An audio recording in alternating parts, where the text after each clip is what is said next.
So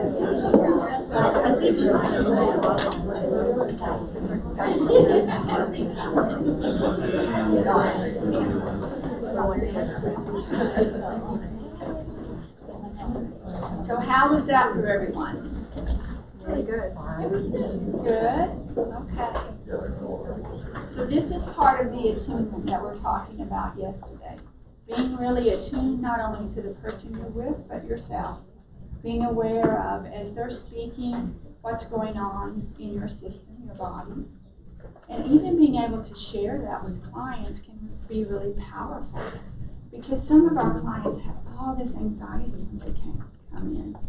And it lets you know that as you bring that out with them and say, as I'm sitting with you right now, it feels like there is just a lot of anxiety or discomfort.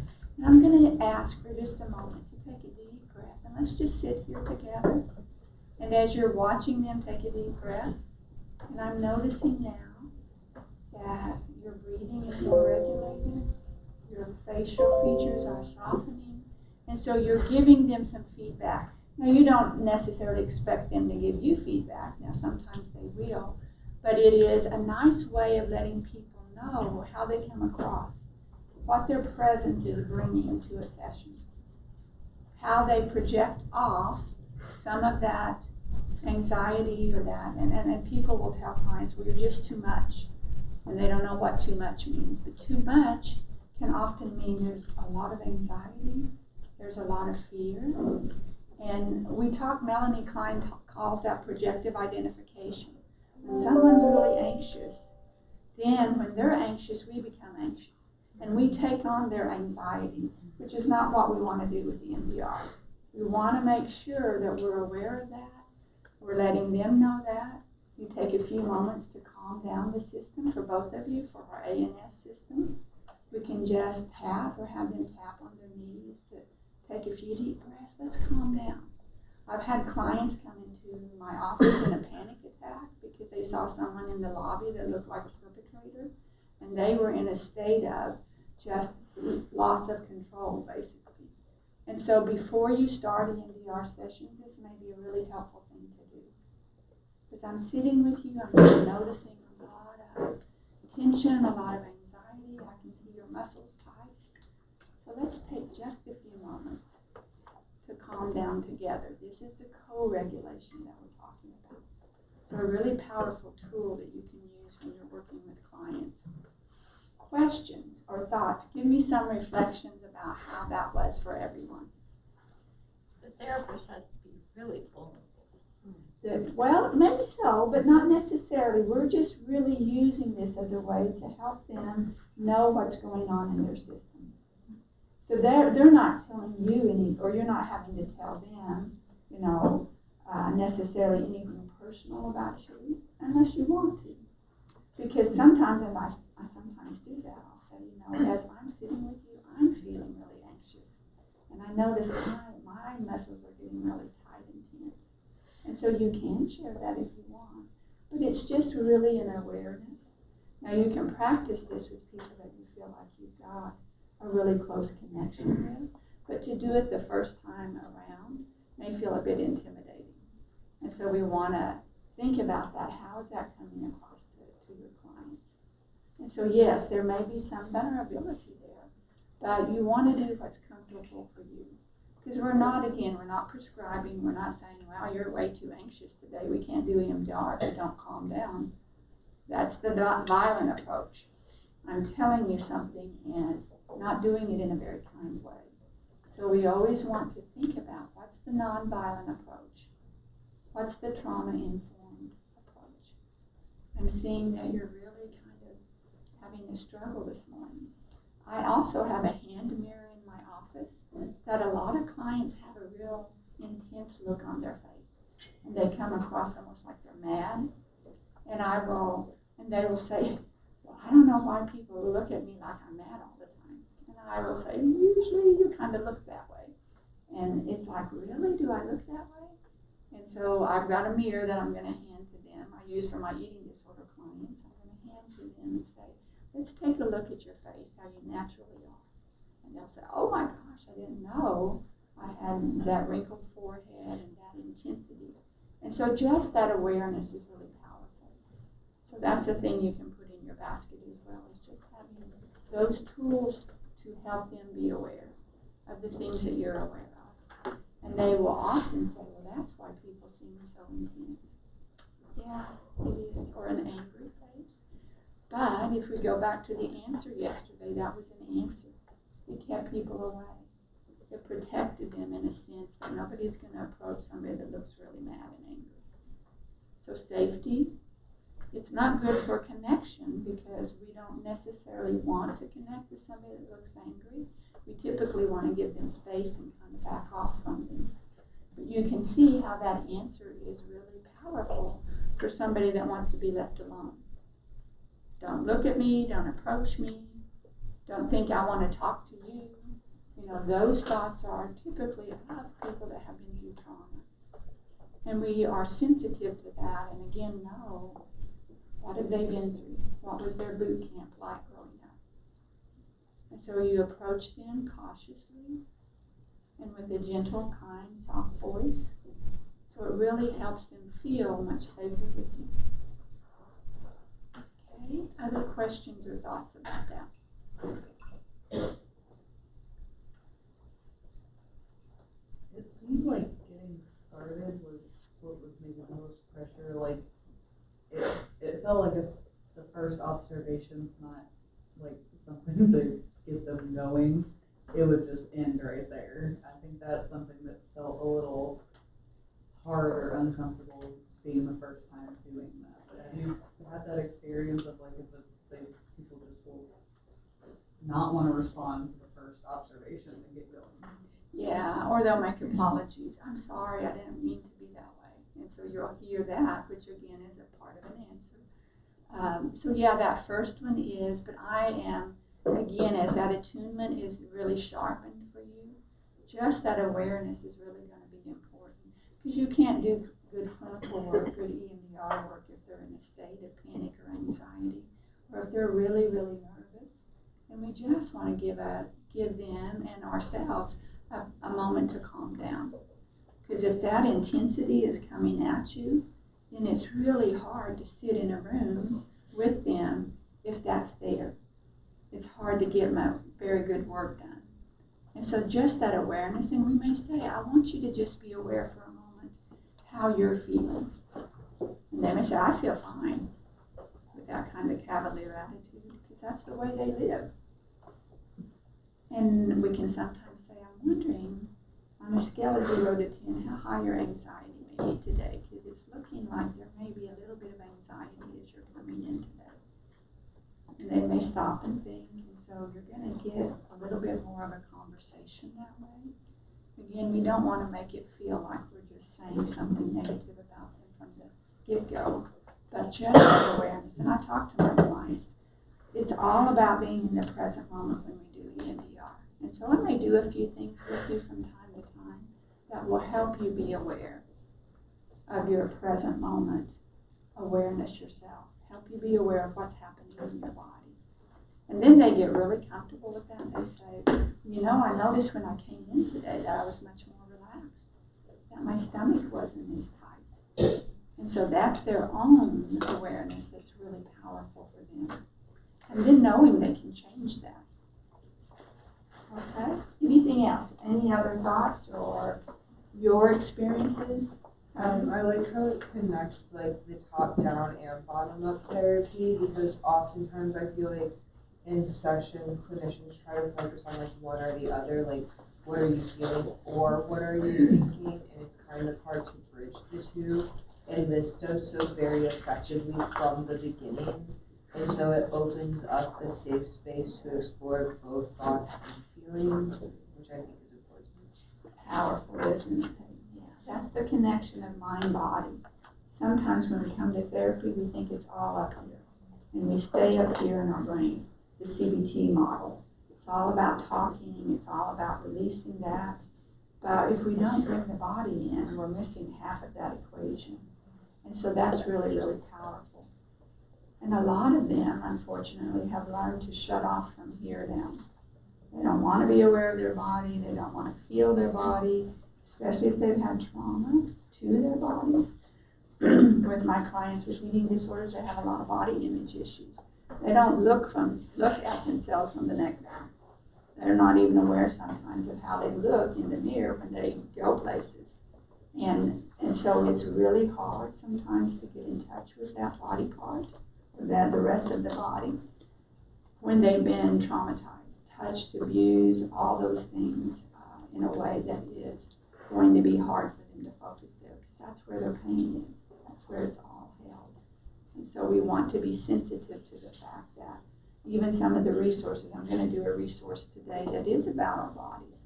And so you'll get an idea of what that looks like and feels like when we're talking about focusing on both the body and the mind, bringing that together.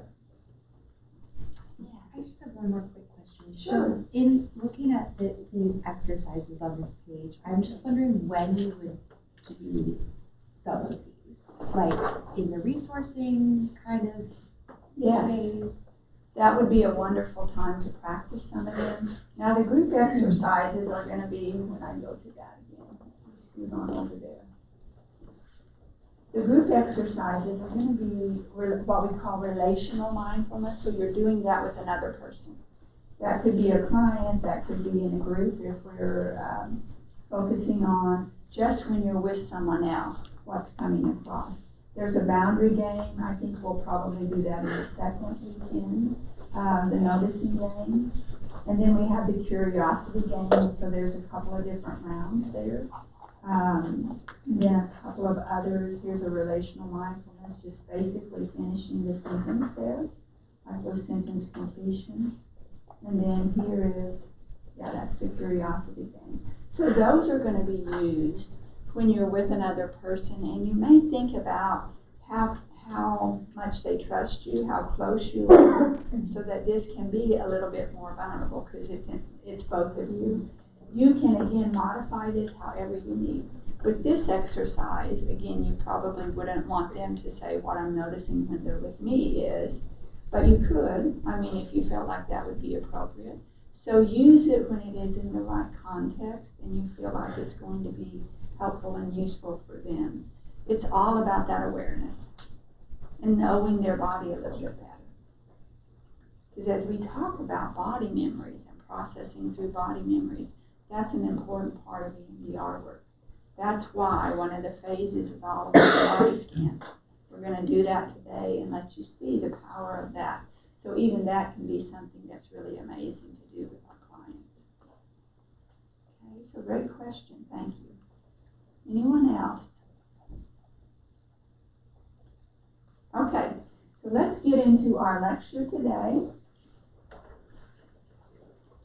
And we are welcoming you to day 2. Very excited that everyone's here again. So what we're looking at here, and you see phases 3 through 7 first right there, that is going to be something that we're very excited about because this is really the workings of EMDR.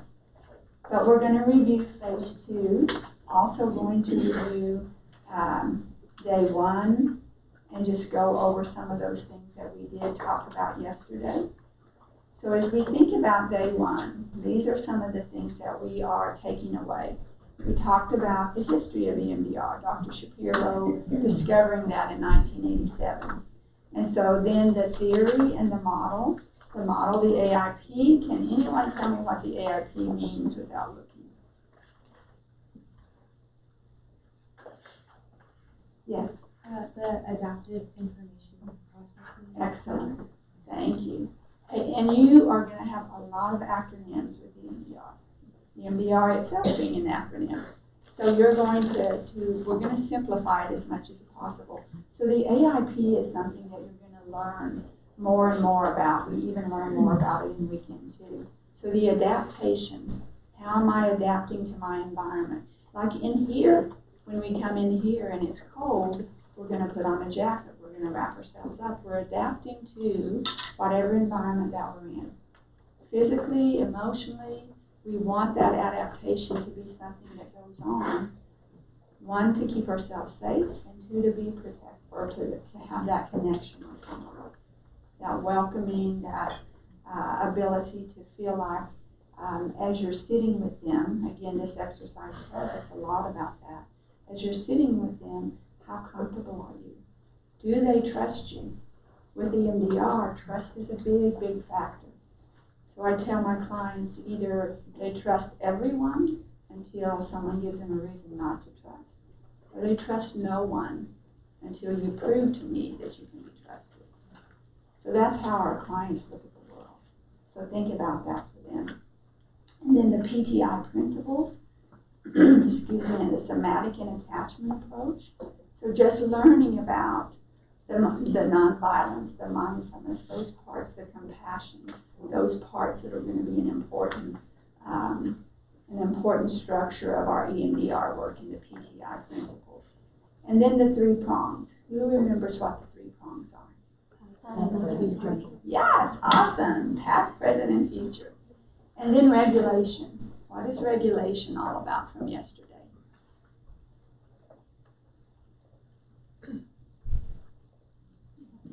Kind of finding that homeostasis.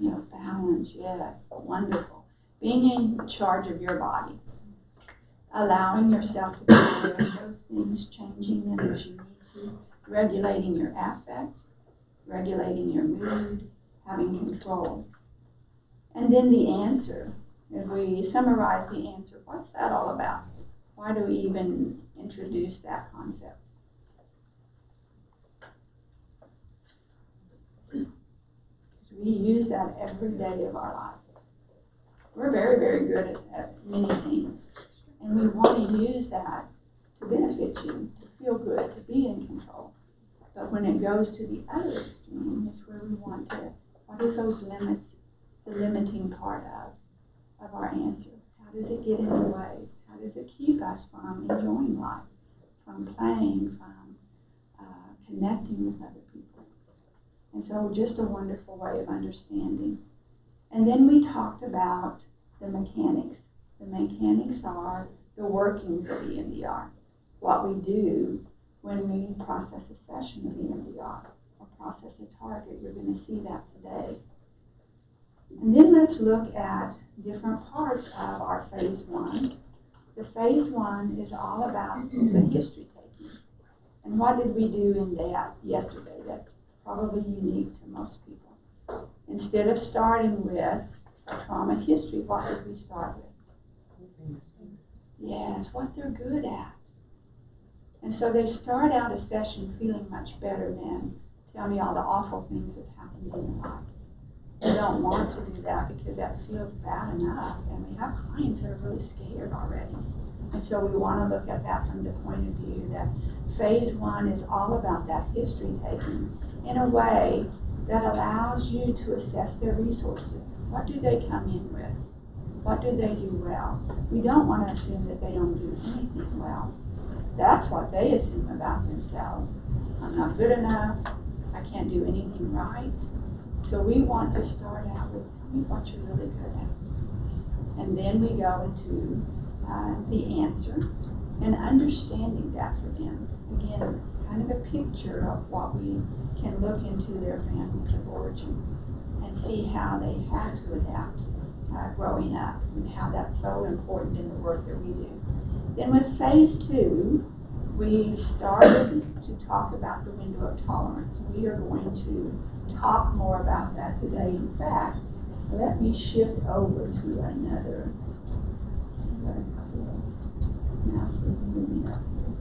So we're going to shift into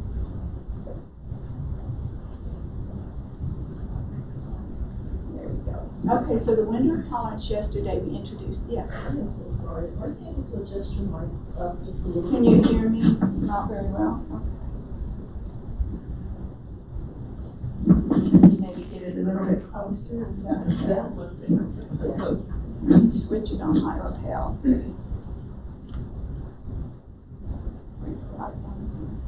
Thank you for letting me know. I want to make sure I'm coming across loud enough. Okay, let's see if that works. Is that a little bit better? No. It's the same. There we go.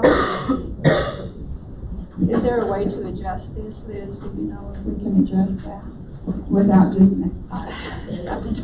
have to hold it and talk into it? But I wonder.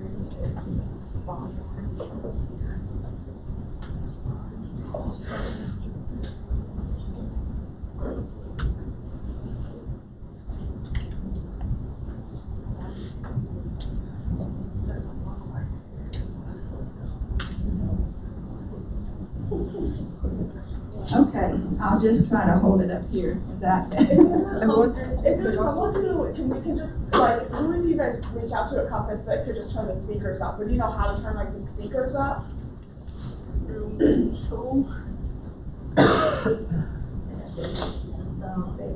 sound? Yeah.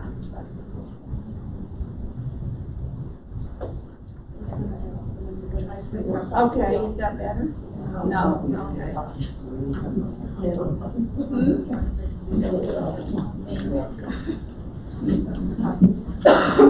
Yesterday.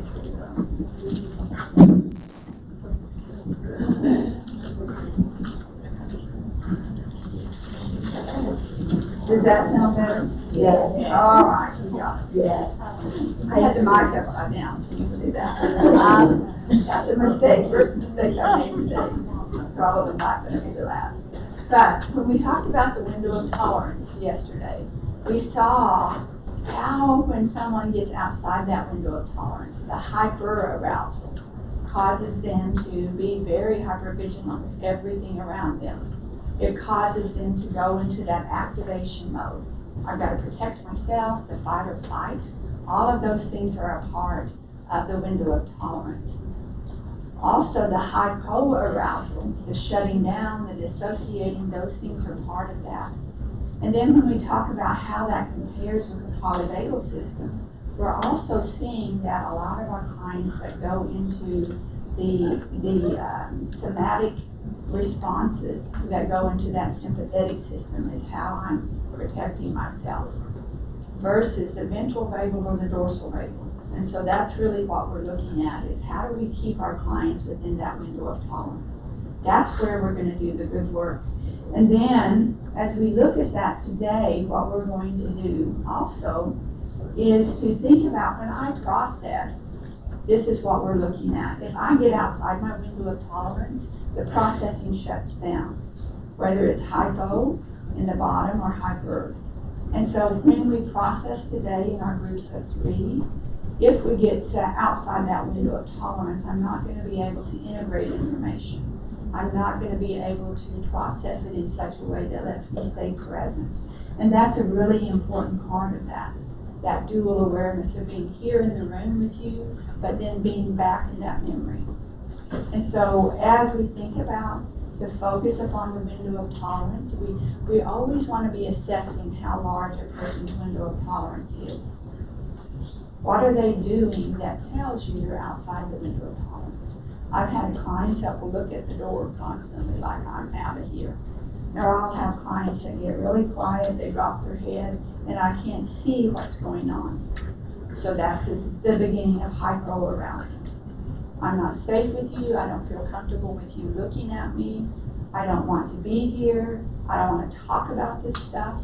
And so that can look like the hyper part, or it can look like the shutting down. So you see how important it is to stay within the window of tolerance when we process, because they can't benefit from EMDR.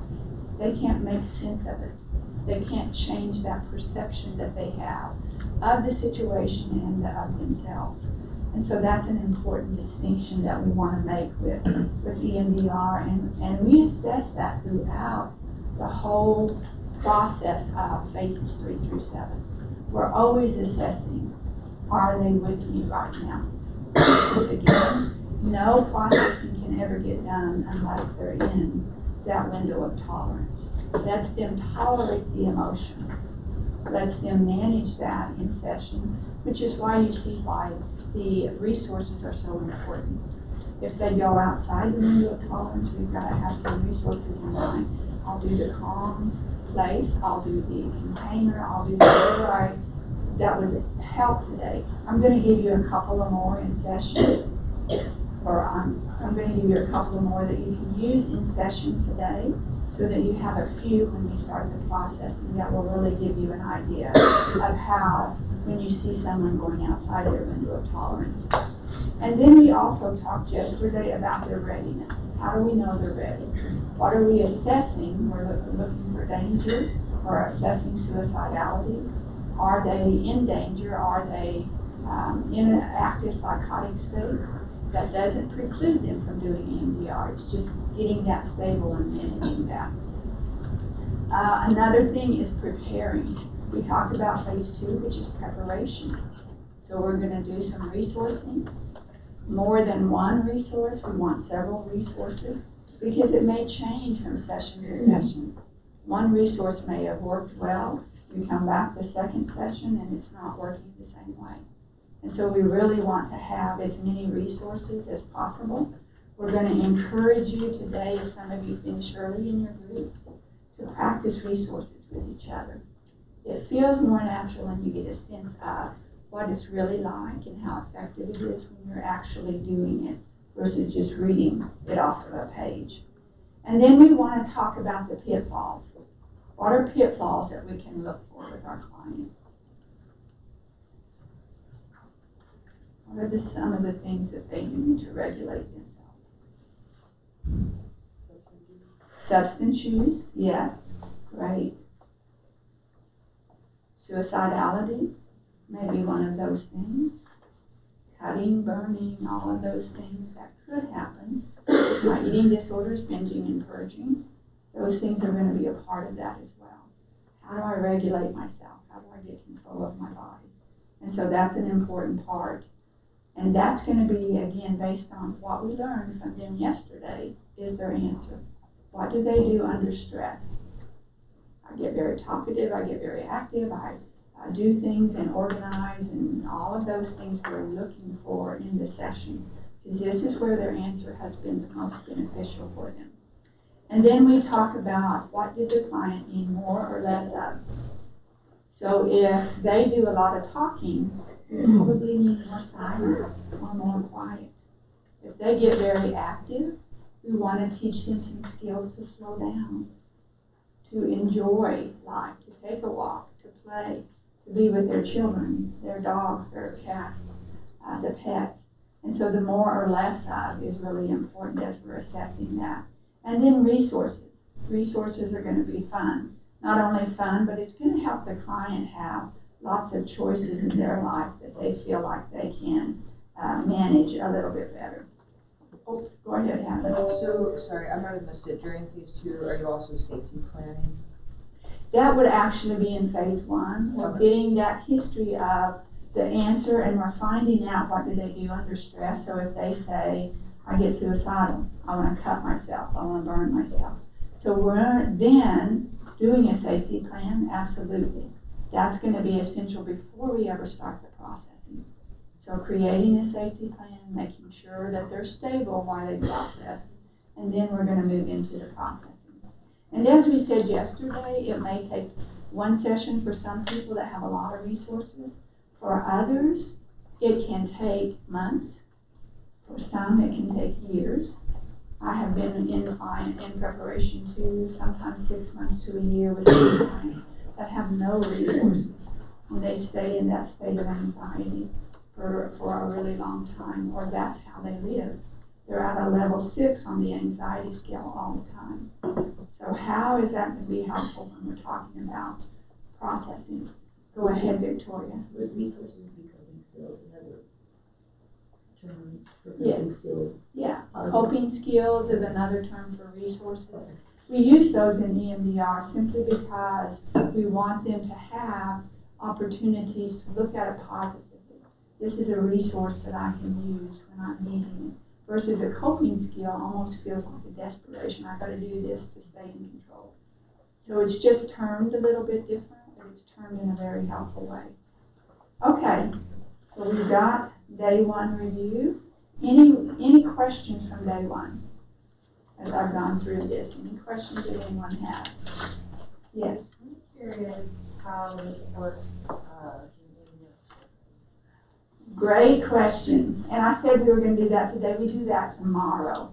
Cheryl has so many wonderful resources and ideas of working with children. It looks quite different But it's also so wonderful, and she will talk about that. And with kiddos, we typically use fuzzies, where we will have them in their pockets, we'll have them in their socks, and things that are doing the bilateral movement.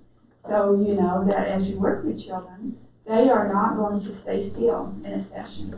So they're moving all over the place, and can you sit and do this in a session with a child? Not typically.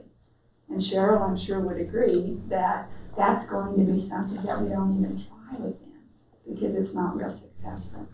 And so we have to modify that to deal with children, and we do very wonderful things with children that can be so exciting and fun. But some of those children's skills we can also use with adults because we have to think developmentally, what age are they at?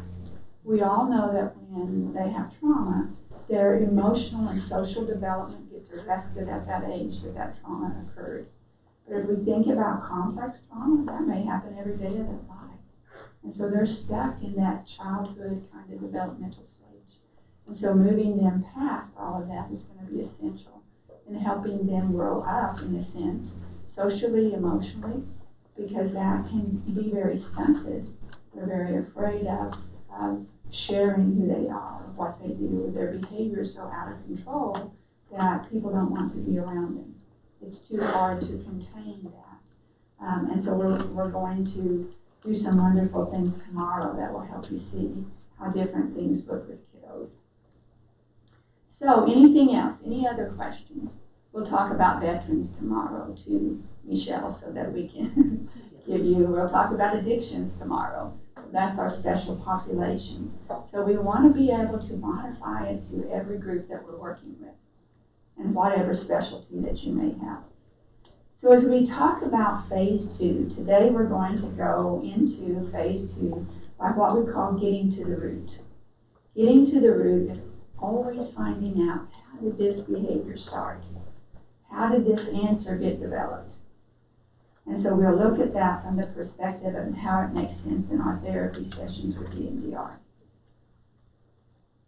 Okay, so today what we're going to learn, as you can see, we're going to talk about those presenting issues. What is your client coming in with? What are they seeing you for? What are they complaining about? And then we're looking at the triggers. What triggers them in their life every day? Triggers them at work, at home, in just social interactions with other people in the grocery store or whatever it may be. So what triggers are they experiencing? We categorize that into 3 areas. Work or in the community, socially or with their friends. And then the third one is with their closest or intimate partners. And then we talk about the touchstone. The touchstone is always going to be the earliest memory or the first memory that answer was developed. So as you think about the touchstone, it will be the very first time this happened.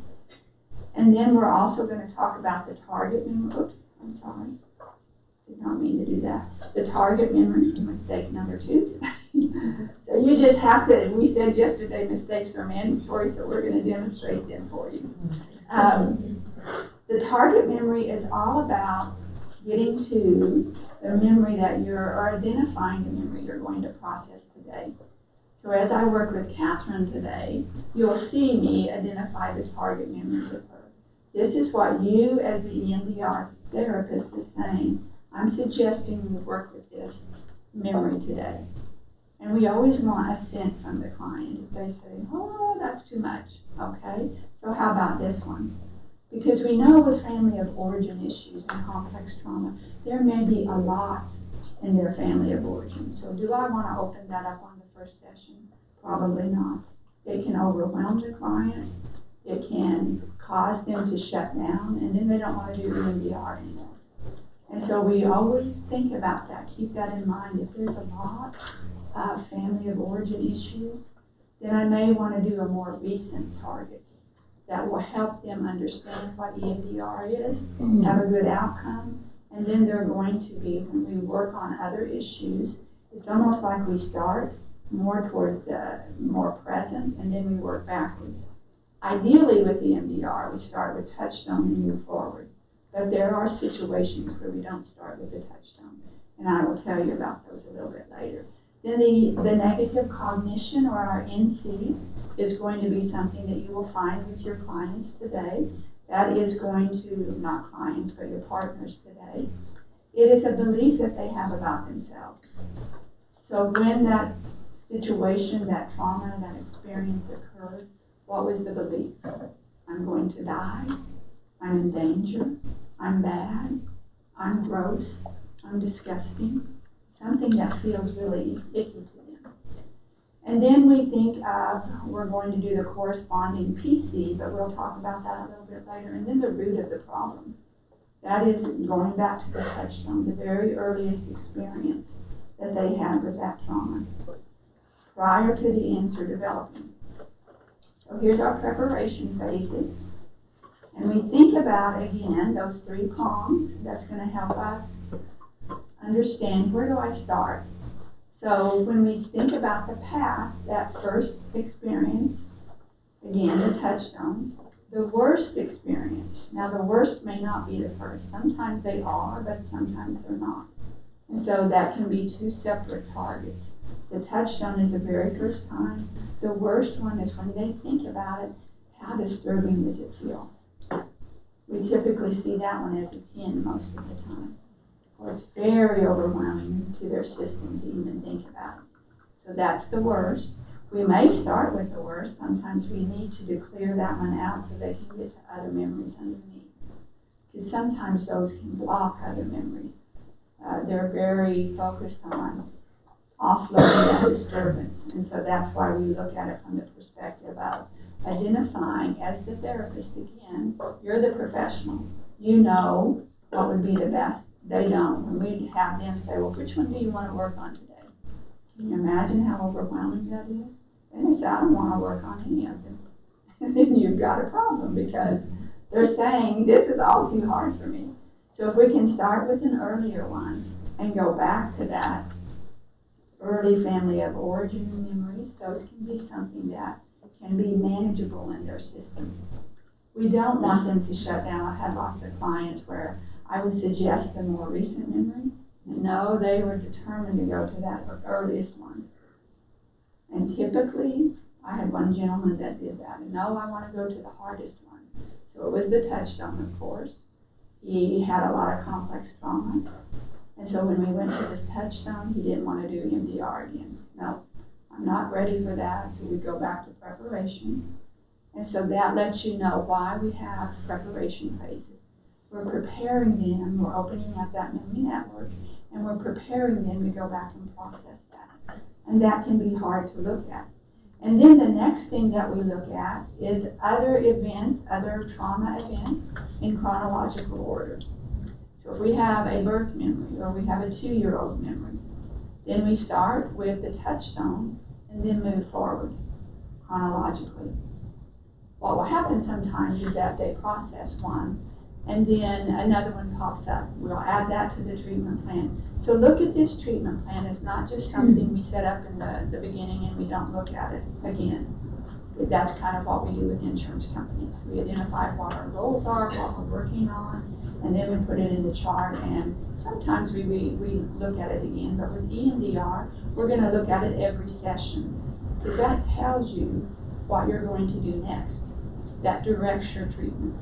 And so when we have that treatment plan, we're looking at what is the next target that sounds like it's going to be best for my client. It could be going back to family of origin, or it could be staying in a more recent target. And so we're going to look at those. And then looking at, how do I know where to start ideally? What can their system manage? Are they stable? Are they using their resources? Are you seeing the affect or state change in your office when you're working with them? Or they say, oh, I use those sometimes. Well, with EMDR, we need to use them a lot more than just sometimes. And so that's an important part of seeing in the session, can they change their state? Going from a state of anxiety to a state of calm, a state of being in control. And then let's talk about the present. Those recent times that may have happened yesterday, may have happened this morning getting here, may have happened a week ago. We're going to look at those in those 3 areas that I talked about. work and school. Sometimes we say work in the community, so whatever works for your client. Those social situations, when I'm with my friends, what are a recent event that makes me feel triggered by anxiety, frustration? If I go out to eat with all my friends in a social situation, because I make more money than them, they always give me the tab. And so that's a trigger. I don't want to pay for everybody's dinner, but I don't want to tell them that because they may not want to be my friends anymore. So see, there's the connection part. I don't want to lose that connection. So I keep paying time after time after time, and I don't want to pay. And so that's a way of identifying that as a trigger. Let's process through that, and then let's develop a future template, which comes next. But socially and then intimately, or with my closest relationships. So when we think about the future is all about how would I like to respond differently. So if I don't want to pay the tab for everyone, how could I see myself telling them that? What could I say or do that would be kind, but that would also get the point? Look, guys, I may have more money than some of you, but it feels unfair to me to have to pay every time. If I offer, I will do that. But I don't want to feel like you're just coming for me to pay for dinner. Or whatever they need to say that feels like it fits for them. And so we practice that a lot. How would you like to think, feel, or act or behave differently in the future? And so we're looking at that from the perspective of then creating a template that they would choose in that situation. Remember I said yesterday, our brain's going to go back to what's familiar and what it knows. And that may be the only pathway that it has. When we create a new pathway, now you have a choice. I can do this or I can go back to this old way. Most of the time, when we replace that old way, they want the new way. They want to feel better. They want to go out to eat and have fun with their friends without thinking, I've got to pay this tab again. And then we're looking for the missing experience. That's a really important part about EMDR. What did they not get that they're needing in the present moment? What did they not get in those situations that they're needing to be assertive?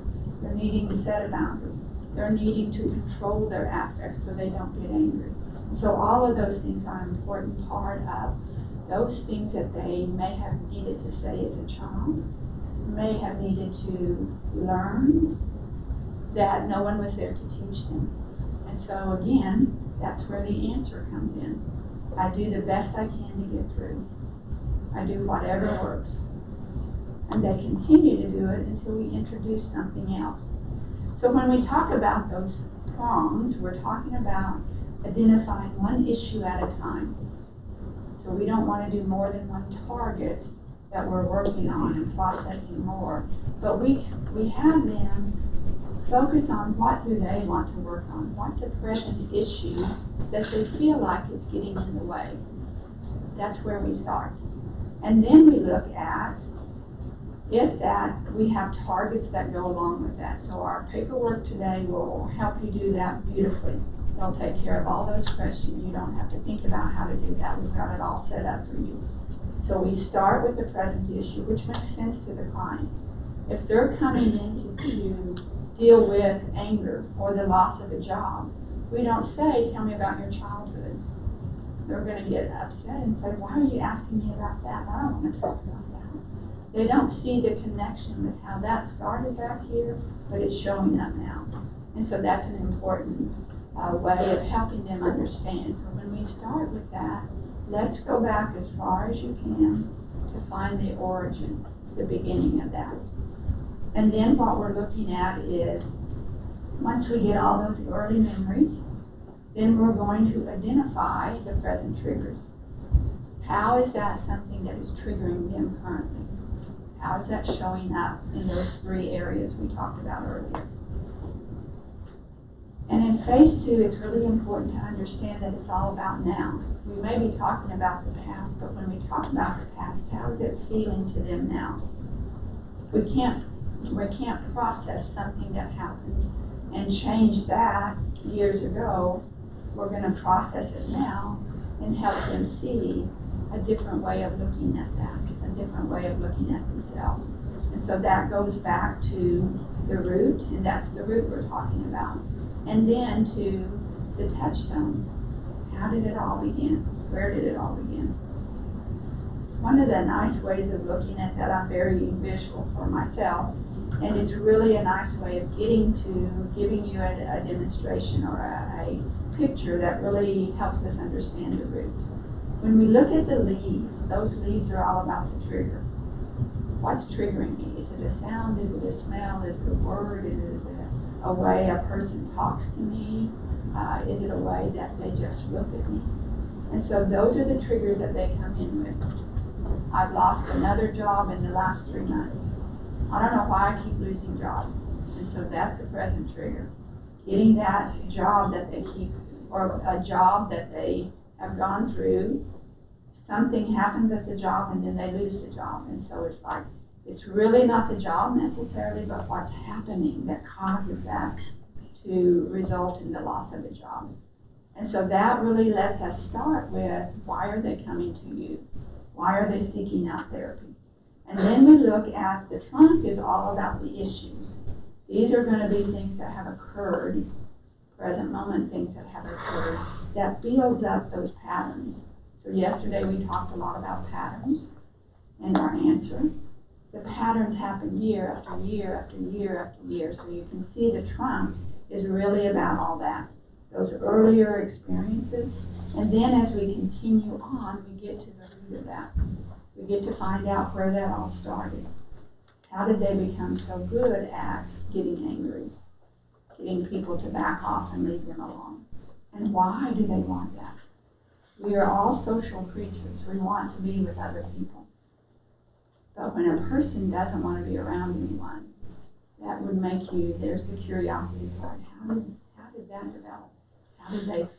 How did they get to that point of not wanting to have anyone in their life, not wanting to have any kind of social connection? They really want it. They don't know how to make it in a safe way. And so it's all about the root, going towards the root. So this is an inverted Maslow's triangle, as we're very aware of. But this is how we start the processing for EMDR, getting to that root. So we start with those moments in time. Again, what happened yesterday, what may have happened a week ago, a month ago, something more recent. Then we're getting to the worst part of that right now. So as you think about it, what is the picture or image that creates the worst part?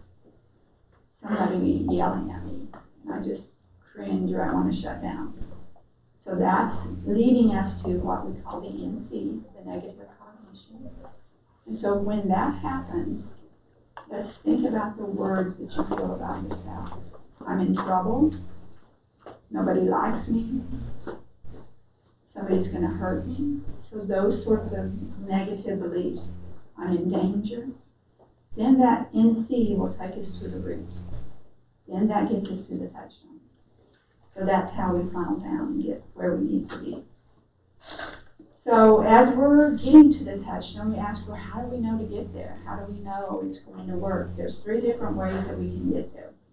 The first one is all about the direct questioning. We're going to ask, what's an earlier time that you remember something similar? What's an earlier time that you felt in danger? So we use that NC time after time to keep getting to the root. And what's an earlier time? Well, it happened when I was 30, and I was in danger when I was in an abusive relationship. And how about an earlier time? Now, one of the things we don't want to do when we're getting our targets is to ask them to describe anything. We don't want to go into a story about what happened at age 30. We want 1 or 2 words that tell us about that event, and we keep moving on. Because we don't want them to get triggered. They will, to some degree, but not to the degree that we're ready to start the processing. So we can introduce this by saying, I'm just going to ask some questions. I don't need any details. I just need 1 or 2 words. It's kind of like bullet points. What would I put in that bullet point for that memory? So a lot of people will give us 1 word. Elementary school or 2 words. At age 8, and an earlier time. Well, at age 3, this happened. and an earlier time. And you just keep asking until there are no more. Okay, so remember, we're opening up that mini network, and some of them may say, well, I don't remember anything from age 12 back. But you know what? When we open that up, they start tumbling down. And then I remember this, and then I remember this. Because it's giving their body, their brain, permission to open that up. And so that's an important part.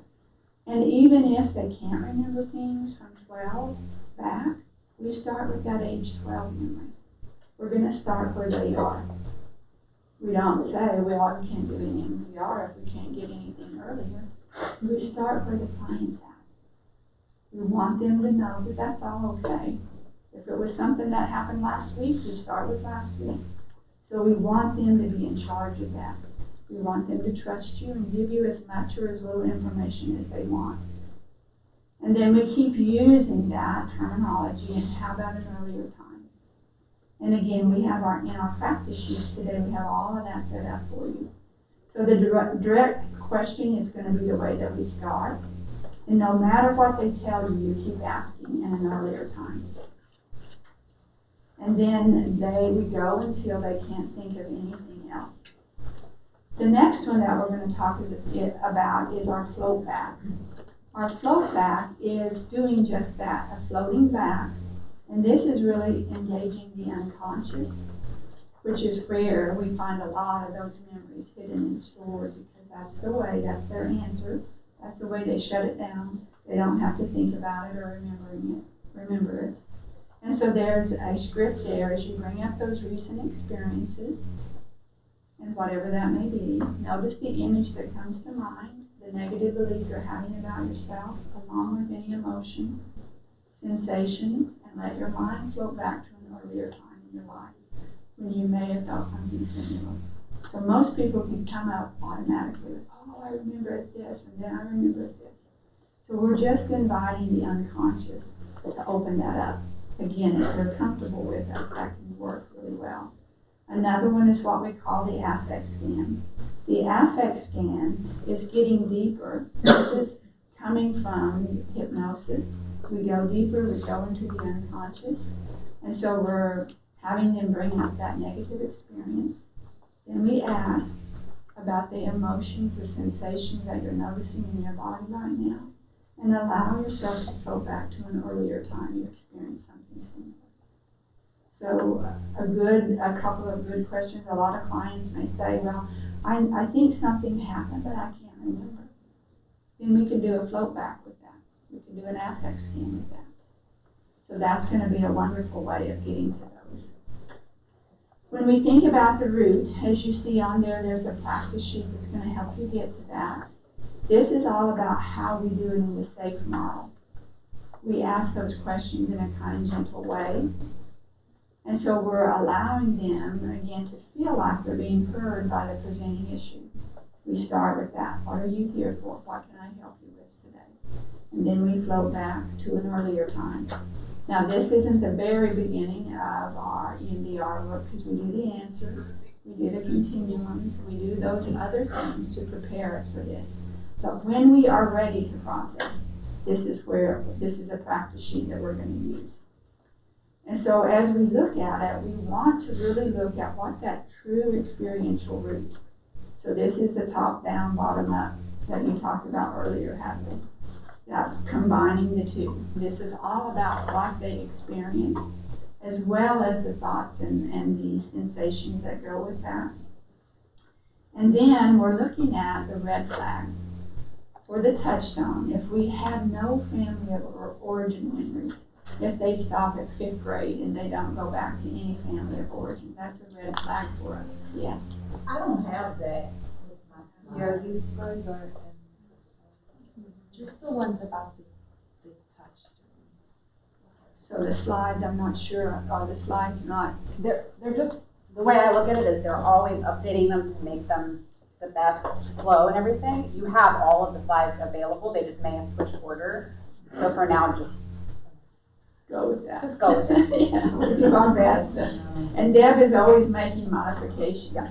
So then if you need to just look at this and write notes if you need to, don't want you to write too many notes as you're just paying attention to it. But yeah, some of those slides are going to be changed quite frequently. We do our best to have a very cutting edge and very efficient training. So we want to. Will we get, because these slides aren't in like the day two at all, so will we get the updated slides? So it's in the manual. Okay. So all of this information is available, Okay. and it's in the manual Okay. for sure. Yeah. Okay, thank you, sorry. Yeah, we just move them around sometimes. And some of them, like yesterday, we had 123 slides.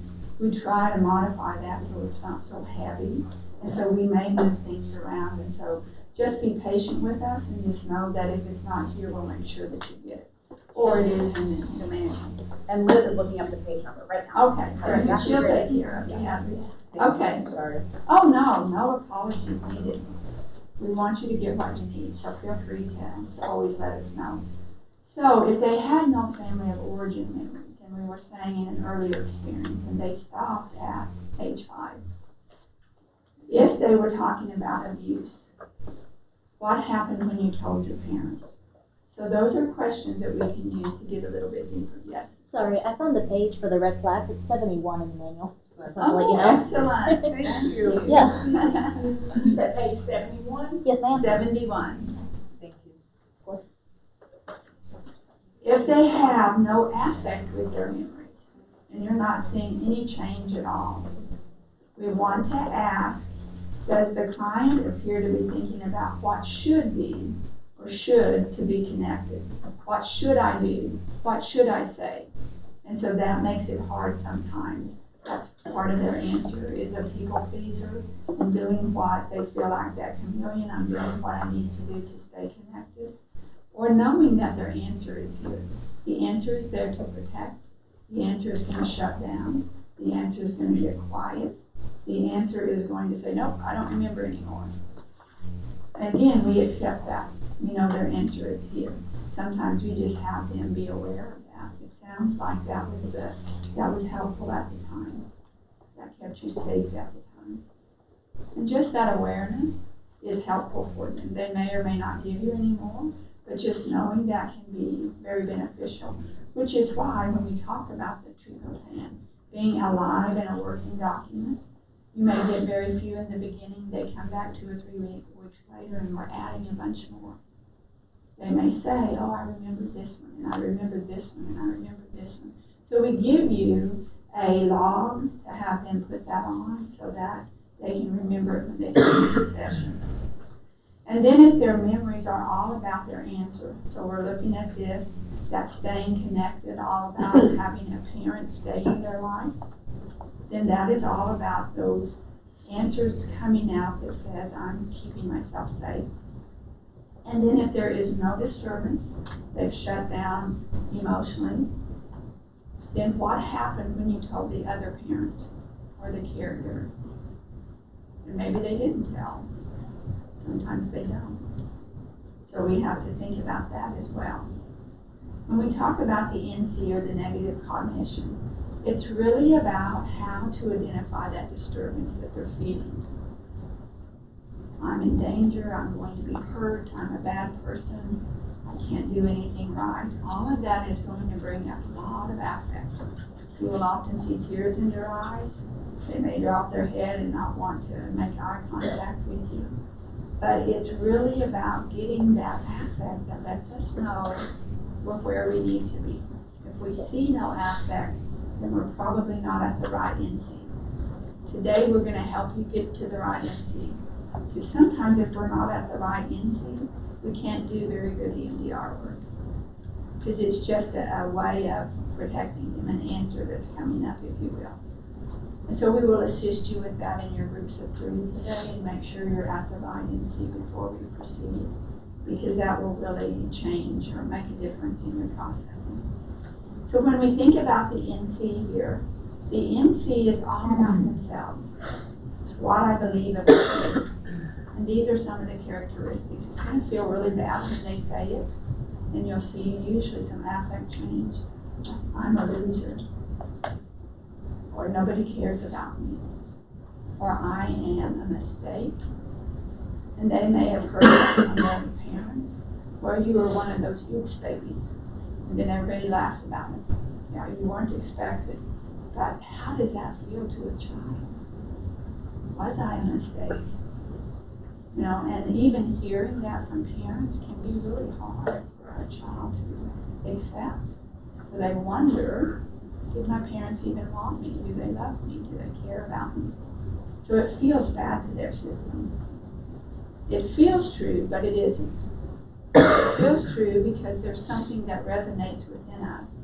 Even though intellectually we can say, if I say I'm stupid, well, I got a doctorate degree, I got a master's degree, I got this great job, but I still feel stupid. And so, or I'm a fraud. All of those things that we think about ourselves, I mean, in that imposter syndrome, I shouldn't be here, I shouldn't have this job, who do I think I am? That comes from an earlier event, a teacher saying, you're not going to make anything of your life. And so again, going back all the way, you may find that in 3rd grade, because they were so hyper and they were activated by trauma memories coming to school, that the teacher believed, you've got to settle down, or you're never going to be able to hold a job. So they hold on to that because it feels really icky to them. It's also something that's been avoided. I don't feel like I want to even think about it. They told me that, but I'm going to prove them wrong. And so again, it's something that we're trying to overcome. It's going to be generalizable across all areas of their life. So where do I feel stupid? I feel stupid at work, I feel stupid at home, I feel stupid when I say things to my partner that isn't very kind. So those are things that we see across those relationships. And it's typically in child words. So if we hear somebody saying, I'm not very intellectual, that's not the NC that we're really looking for. So what would a child say? I'm stupid. And you can see some change on their face when they say those words, like it really hurts to acknowledge that. And we want it to be as bad as possible. So if they say, well, I'm not very smart, okay, so I wonder what a child would say. I'm stupid, or I'm bad, or I'm ugly. I have a lot of my clients with eating disorders say I'm disgusting, I'm gross. So that's where the affect is going to come. So we go a little bit deeper because we want to see it on their face. It's not just about the words, but it's seeing how they're responding to the words. I'm a loser. I'm a mistake. So again, we want it to be simple. Usually it's an I am statement, not always, but it often is. And so we know that when they're saying that, or you're suggesting it, that you're going to see something. And then one of the things that we want to think about is, why is that so important? Well, it's really important because it lights up our limbic system. When we talk about the limbic system, I'm going to grab my brain here for a moment and show you. I have searched for years to find a brain model that has the amygdala, but this one has the amygdala in it, and I'm so excited. But this is the limbic system. If you look at the limbic system, I hope everybody can see. You can come up later and look at it if you need to. This is the limbic system, or the limbic cortex, which is our alarm system in our brain. So when that happens, that amygdala gets activated, gets turned on, and then that is going to cause a person to go into the fight or flight. Again, we talked about yesterday, the frontal lobes are going to go offline. Don't ask me a question when I'm in the middle of a flight response or a fight response, because I can't think.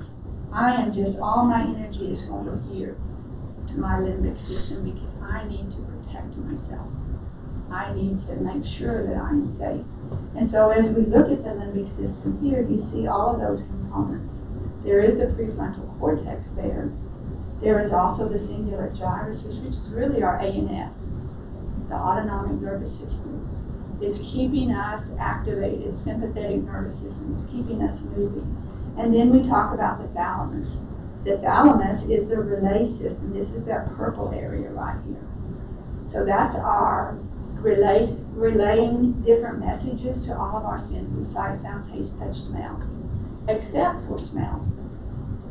Interestingly enough, smell is processed through the amygdala because it's all about danger. If we smell fire, what is that going to do?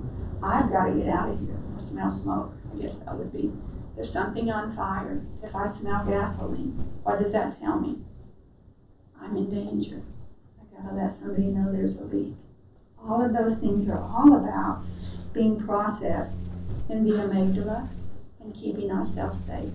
That's why when somebody's been in a house fire and they have that smell that's locked into their nervous system or their limbic system, just the smell of smoke is going to trigger them back to that memory of the house fire. So we see why this is so important and why helping you, and you may want to get one of these. I found it on Amazon. So again, it's one that I have, and Cheryl knows, Cheryl's got one, but I don't think yours has the amygdala in it. I finally found one, so I get excited about that. And so I can show my clients. So we help them understand what their brain does. So when we look at that amygdala, the hypothalamus is all about homeostasis, balance, sex, energy, sleep, all of those things, eating, all of those things are handled through the hypothalamus or managed through the hypothalamus. And then we look at that amygdala is our alarm, and the hippocampus. The hippocampus is memory consolidation. So I'm taking something from short-term to long-term memory. So that allows me then to understand when I'm in the limbic cortex, that system is going to be in my survival brain. It's going to be in my protection. So in the frontal lobes, this is where executive functioning, this is where making good decisions, all of those things that we need to do our jobs well. So we look at that parietal lobe. When we think the motor cortex is in the frontal lobe, the parietal lobe is the somatosensory cortex. That's about feeling and touch and movement. When we think about the occipital lobe, that's all about vision. So if somebody hits the back of their head, that's why they have blurry vision. That's what we're making contact with, is that occipital lobe. And then as we see down here in the blue is the temporal lobe. The temporal lobe is all about hearing. What am I hearing that's putting me in that danger of the fight? And so you see that some of these other lobes are not going to be as active when we're in the limbic system, because that's protection. That's keeping me safe. That's all about what I need to do to get out of here, to shut down, to get quiet and still. And so that lets us know that, again, olfaction is processed through the amygdala. Sight is going to be processed through the occipital lobe. So if we think about our senses, sight is occipital, sound is temporal, taste is going to be, the gustatory is actually going to be in the frontal lobes here. Taste, touch is somatosensory in the parietal lobe. And so that's all about when we light up the brain, when we open the memory network, those certain questions that Dr. Shapiro asked is lighting up the whole brain. So we're asking about the vision. What is the picture or image that represents the worst part? So here's the occipital lobe coming in. What do you believe about yourself? And we'll go through that today. That will help us understand that. And what do you notice in your body? So the body is part of that movement, the parietal lobe, that somatosensory part, that sensation, that feeling. And so that's an important part of asking those questions in order, staying to the script, as you're going to hear us say over and over again, because that's the safe way to do NDR. We have to keep the fidelity to our model. And so when we think about that, that's activating all of our brain. Cerebellum is all about that balance and posture. And so that's why they do the nystagmus gaze. If you're a drunk driver and you get pulled over, they're going to do that nystagmus gaze. So that's going to cause a person to, usually they're moving their whole head instead of moving just their eyes. And so that's why they use that as a way to determine if a person is actually okay to drive, safe to drive. You all may know that, but it's just fun and exciting for me to explain it to you. And so get a brain if you feel like that would be helpful for you to use, but it really helps a client understand. Now they may say, well, that's a lot of terminology I don't understand. I break it down and make it simple for them. I'm a little bit more elaborative with all of you, but I just help them see what's happening in their brain. This isn't about something that you have to feel ashamed about. This is what you needed to do to survive. So it's really important. So our limbic system is all about those traumas. When we ask about how do I know or find a client's NC, so here's a couple of things that we would ask. When you bring up the worst part of that experience, what negative belief do you have about yourself right now? So they may start up here, but remember we're funneling down. We're wanting it to feel really bad. When you bring up the experience of blank, what does that tell you about yourself? I'm a bad person. Some may say I don't deserve to live. If you knew what I've done, I don't deserve to live. What does that say about you?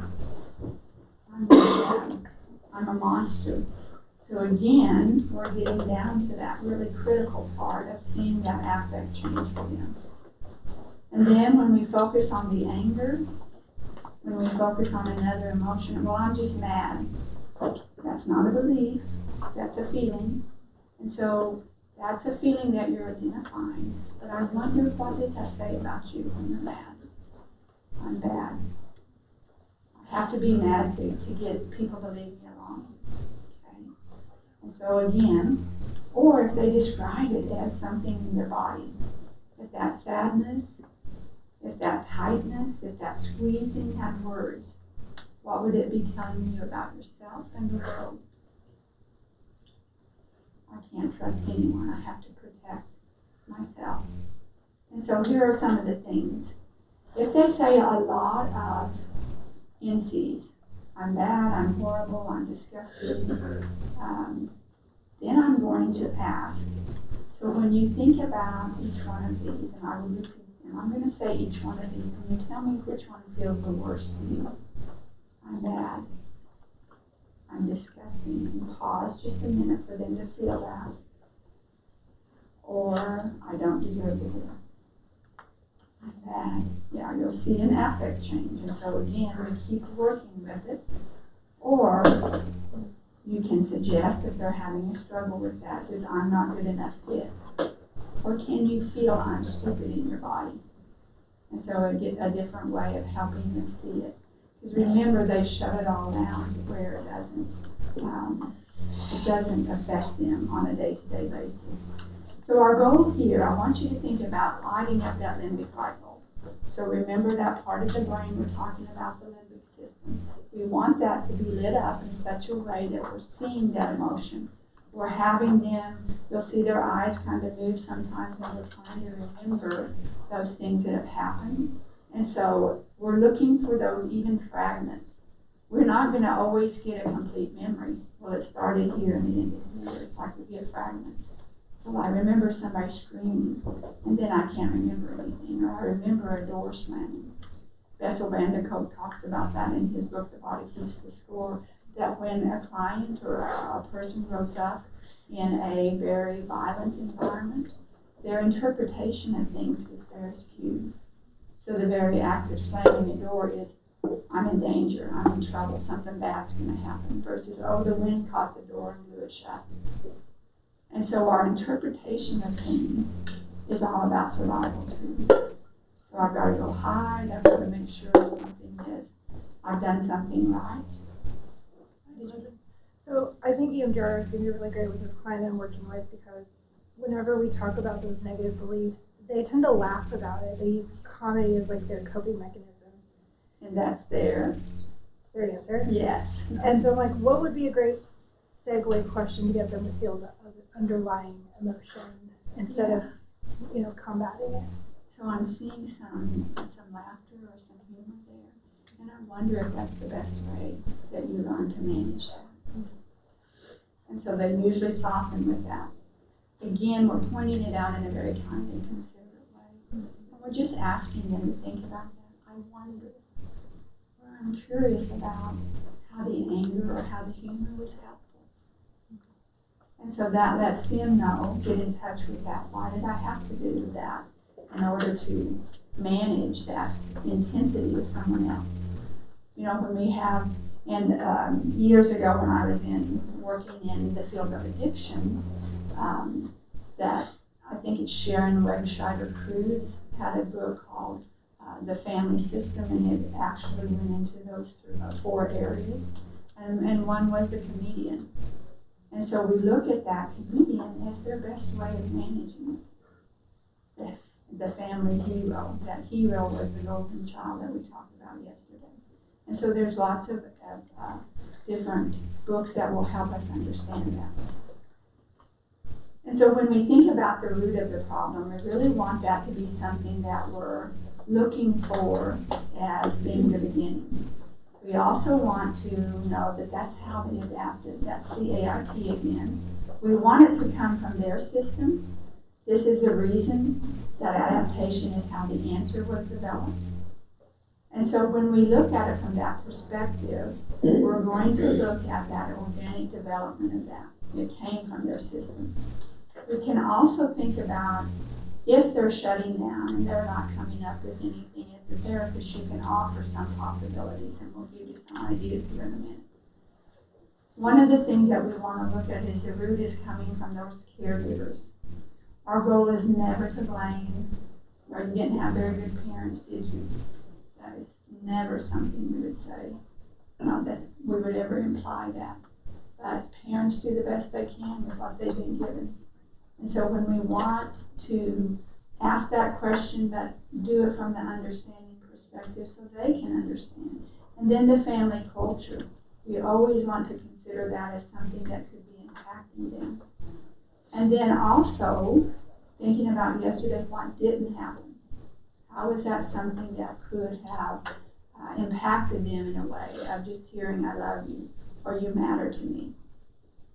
So here is a list on one side, and they fall under 3 different areas, 4 different areas now. We've added another one. Defectiveness and shame. So there's some ideas.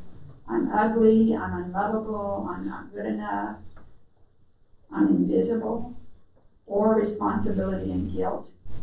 And you see on the alternate side there is the positive beliefs, and we'll get to those a little bit later. But the responsibility and guilt, it's my fault. I should have known better. I should not have done this. I should have done this. Then there's safety. How was I trying to protect myself? That fear of I'm going to die. I'm powerless. I'm helpless. I'm weak. And then we added discrimination and exclusion. I'm less than. I'm not important. Nobody cares about me. I don't matter. And so just looking at those NCs, that's a way of getting an idea of what we're looking for. And then we're looking at the negative cognition. It's developed from the answer and from the root. And here's some ideas. These are the answers that we discovered yesterday. And if they say, well, I have to be perfect, there's the golden child. What does it mean if you mess up?